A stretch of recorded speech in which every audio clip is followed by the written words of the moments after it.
یک جایه با مردم عزیزمان از پریشانی و پراکندگی رهایی یافتیم.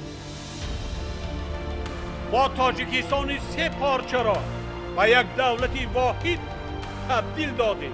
امروز از هر وقت دیگر، از هر روز دیگر، سال دیگر میانا را محکم بسته، ننگ و ناموس کرده، متحد شده وطن ما را آباد کردن. شکرانه یک لحظه زندگی کنید.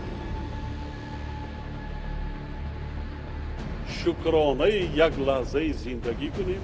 شکرانه کنیم که در این دنیای هستیم. خدای تعالی ما شما را حفظ کرده است. هستیم. با یکدیگر سلام علیک میکنیم. دعا و فاتحه میکنیم.